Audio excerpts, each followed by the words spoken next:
Alright, what is going on, guys? Welcome back to WrestleGasm. We are here with episode 9 of the Global Wrestling Alliance series on TEW 2020.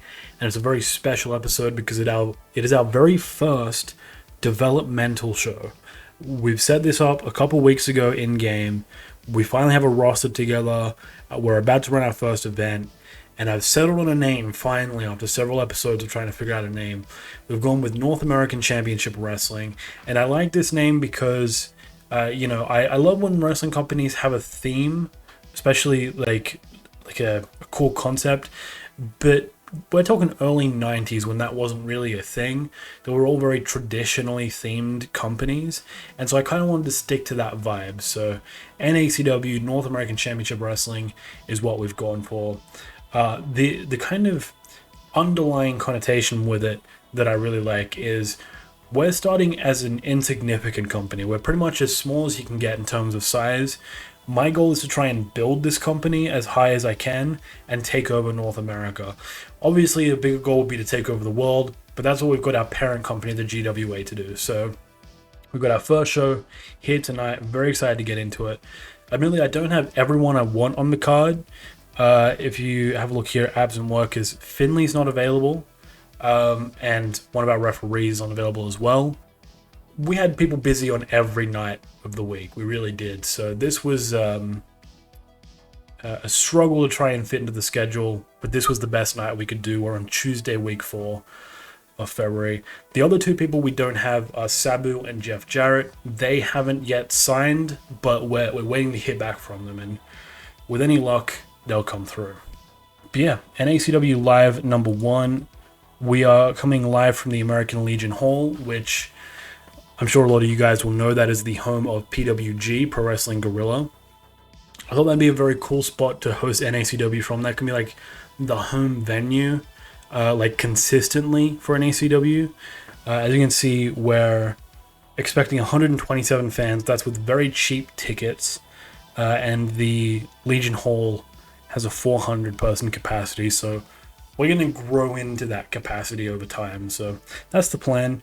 And yeah, I've got a very fun card booked. It's not going to be very story heavy. In fact, there's not really any storylines at all.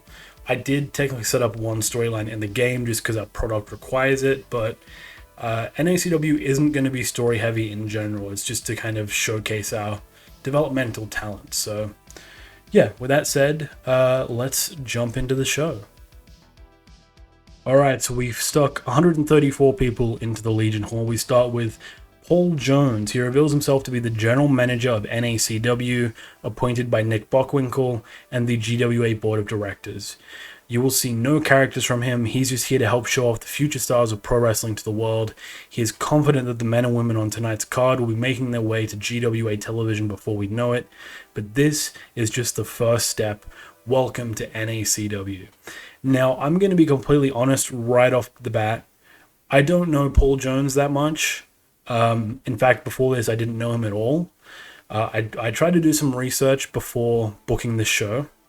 Probably not as much as I should have. So if it's completely out of character for Paul Jones to be the general manager, then screw it, I guess he is anyways. So this is after he retired. So he's our road agent. That's why I picked him. Plus he has a semi-decent microphone stat.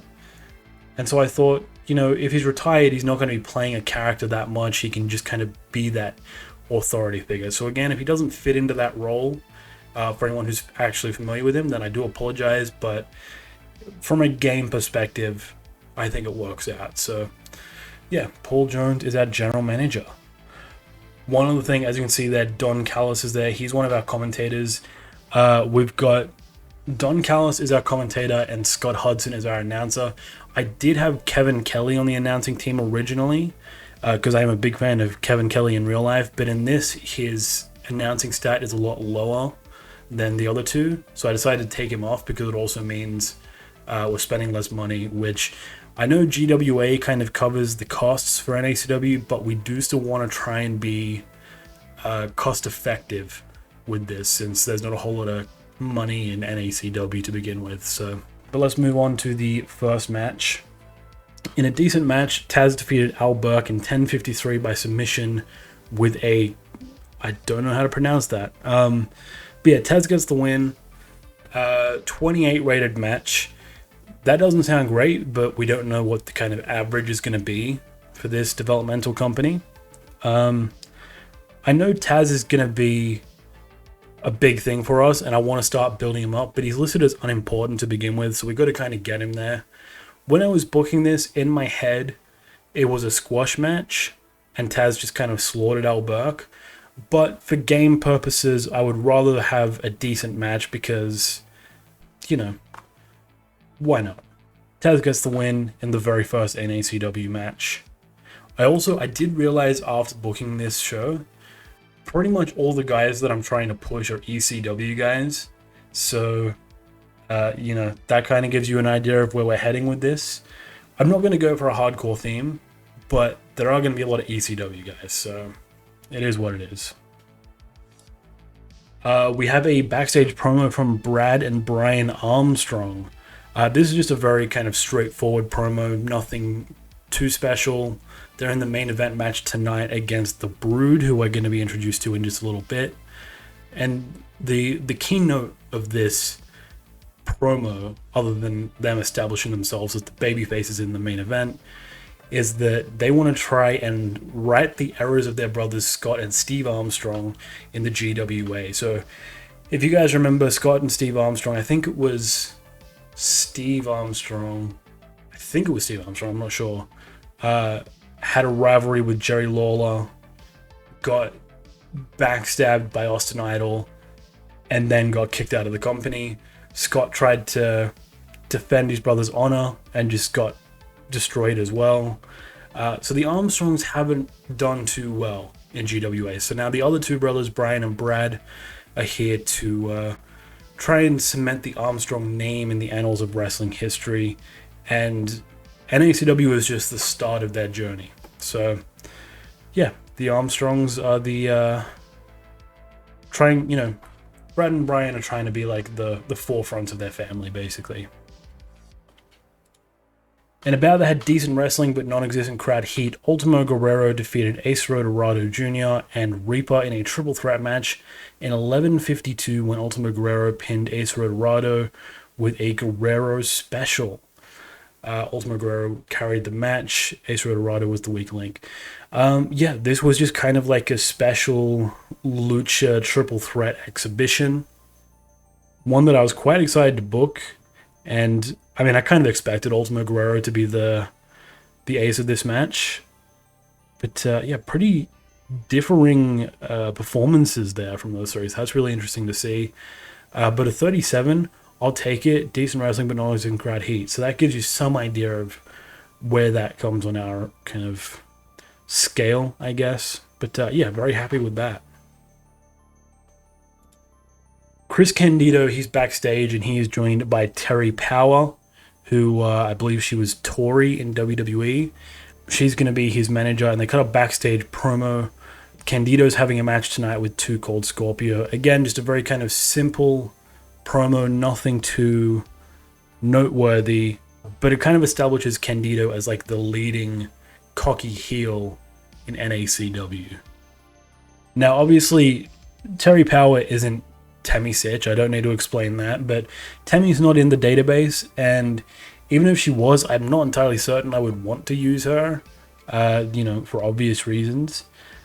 But yeah, Terry Power, and again, we're not trying to like convey that these two characters are in a relationship or anything. It's purely just a wrestler and valet combination. And the benefit is because this is NACW is going to be a once a month program, and there's not going to be a whole lot of storylines. So if it doesn't work out and Terry's not a good fit for Candido's valet, then we can just kind of stop her and you know, pretend it never happened. We don't have to write her out of a storyline or anything. So yeah, good stuff. Not a great promo, but you know, it is what it is. In a bout that had good wrestling and a decent reaction from the crowd, Rob Van Dam defeated Doug Basham in 11:42 by pinfall with a 5-star frog splash. A 40 from RVD, you love to see it. Again, just like Taz, RVD is someone I really want to use, but he's listed as unimportant to begin with, so we got to kind of boost him up. Doug Basham, I really dig Doug Basham, but only really when he's with Danny Basham. And I know Danny Basham was just kind of a completely unrelated wrestler that they were like, oh, you guys look kind of similar, let's make you brothers. So if Danny Basham ever comes into the picture, I'll sign him and make him a tag team. But until then, Doug Basham is just going to kind of float around in ACW for a bit. He might job out a bit. If he puts on good performances, we might push him. But at the moment, it's not looking that way. So yeah, good wrestling, decent reaction from the crowd, good stuff. And about that had good wrestling and a decent reaction from the crowd. Malia Hosaka defeated Heidi Lee Morgan in 10 minutes 10 seconds by pinfall with a Frankensteiner. Pretty happy with this. I think building up a women's division is going to be key. I've talked about this in previous episodes, but that's something I really want to do for GWA, and of course NACW can help lay the foundations for that. So yeah, pretty good performances there, I think. There was one, I can't remember who it was, but there was one women's wrestler that I really want to use, but I didn't book her on this show because she's a Japanese wrestler, but I haven't signed anyone else who speaks Japanese, so she felt isolated in the locker room, so I didn't want to book her and have her give a poor performance. So maybe next time. I think it was Mariko Yoshida, but we can have a look in a little bit. Okay, so now we're backstage. The room is filled with an ominous red light. The sinister minister, James Mitchell, steps forth, introducing everyone to the Brood, the future of North American Championship Wrestling. Amongst the Brood, we have Gangrel, the vampire warrior whose fangs thirst for blood and victory. And rounding out the team is Raven, a man who has walked through the valleys of despair, embraced the darkness within, and forged it into an indomitable will to conquer. Tonight, the Brood will be in the main event against Brad and Brian Armstrong. The minister warns Brad and Brian that as they stand on the precipice of this clash, they face not only the Brood, but the very essence of their nightmares, the darkness that lingers within each of us, the primal fear that whispers in the silence of the night. It has found a conduit in Gangrel and Raven, and the NACW will bear witness to that tonight. For those of you who have stuck around with the series, you may remember that this is one team I've really been trying to get off the ground, but they had some poor performances when I booked them in pre-shows on GWA tapings. So I knew that I would send them down to Developmental and they would be one of the big features there, and that is still going to be the case. And yeah, I'm happy with this. Kind of 38 sounds good, but again, I don't know the scale so far. But yeah, these guys are going to be a big part of NACW moving forward. It's also worth noting that the Brood isn't going to be like a vampire sect like they were in WWE. It's just going to be an assortment of that kind of gothic, macabre style. And about that had great wrestling but didn't have much heat. Chris Candido defeated Too Cold Scorpio in 9:41 by pinfall with a blonde bombshell. Now I'm actually really happy with that. I wasn't expecting it to be that good, mostly because I had to cut down the time because Chris Candido is also listed as unimportant. So to give him this match and the promo, it kept saying that I was using him too much and I had to cut down time on stuff. So that's why this is under 10 minutes. So I'm really happy that they did so well. Obviously, Too Cold Scorpio carried a little bit, but Candido still had a really good... Actually, no, he didn't even carry that much. They had pretty similar scores. And Candido and Terry Power are a good pairing. Awesome. Perfect. We've got a good pairing right off the bat. Yeah, very happy with that. Then we move into the main event. And about that had great wrestling and good heat. The Brood defeated the Armstrongs in 16:28 when Raven pinned Brian Armstrong with an even flow DDT. Brad Armstrong carried the match in terms of in-ring performance, a 63. God damn. 46, so only 1 point higher. That's fine. 34 for Brian, 63, 32, 34. Gangrel would be better off without the Sinister Minister. That is unfortunate. I think I can still work around that. I think I'll have Sinister Minister be just Raven's manager, but not Gangrel's. So that way when they have tag team matches, he's still out there. But yeah, that's a bit of a bummer. But overall, I like it. I think it worked pretty well. I think it was no surprise to anyone. And, correct me if I'm wrong, but it shouldn't be a surprise that the Brood won. after how much I hyped them up during that promo.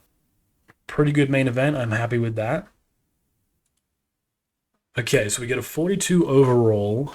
Didn't result in any popularity changes, not even in our local area. Interesting. Okay. Do we want to make speeches? I think we do. Brad Armstrong and Too Cold Scorpio are the standouts. And I think Ultimo Guerrero as well. So let's do Brad, Ultimo, and Too Cold Scorpio. Now, I always like to praise for a great performance. I know that there's plenty of other options, and praise is kind of like the far end on the positive side, so it might be a bit too much. But I always like to do that because it gives them a real good boost and morale, especially if you do it consistently. So, yeah, overall, I'm really happy with that. I don't know about not making popularity, but it is what it is, I guess. So, NACW, let's have a look. Live 1.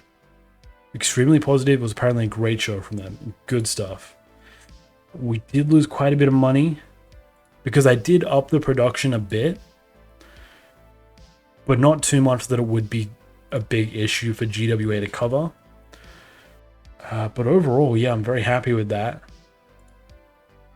Raven has moved up here. So that was why that was the main event, because Gangrel and Brad Armstrong were the only major stars in the men's division. So I thought, well, that match has got to be the main event then. So Raven's up there now. That's really good to see. Yeah, Mariko Yoshida was the one that I was going to book on the show, but couldn't end up doing that. So we'll sign maybe another Joshi wrestler or any Japanese wrestler so that she's not so isolated in the backstage section. We got Double J. All right, let's bring him in. How old is he at this point? 24, so he's not too experienced. 5 years, that's still pretty good. So, yeah, he works for Developmental now. And then we're still waiting for... Oh, we're still waiting for Sabu, but I signed him through GWA, and then I'm going to send him down. So, yeah, that's about it, really. That's our first NACW show. Let's jump over to GWA and see if there's anything to deal with over there. Gangrel's request to be brought onto the main roster. Can't do that, bud. Dan Zavern has announced that he has accepted an MMA fight. He will start his camp in 2 months. That, I don't mind that, because we don't have any major plans for him, as I kind of said when he lost to Koloff in the tournament. And he'll come back with some popularity, so I'm cool with that. And we get Sabu, so let's sign him. I'll make him a heel. Send him to NACW. So yeah, there you go. That does it for the first developmental show and for episode 9 of the series. So thank you guys very much for joining me. If you guys have any suggestions for who should join developmental, who I should sign, please let me know. I'm open to expanding the roster a bit. There were still quite a few people that we didn't book on that show. And yeah, next time we will be continuing the Global Heavyweight Championship tournament, in which I think we're up to the quarterfinals. Let me have a look real quick. Where's tournaments? There it is. Quarterfinals. Yeah, there you go. Blanchard and Liger, Cactus Jack and Vader, Backlund and Koloff, Rocky Johnson, and Jerry the King Lawler. So yeah, thank you guys for joining me. I do appreciate it, and I will see you guys next time.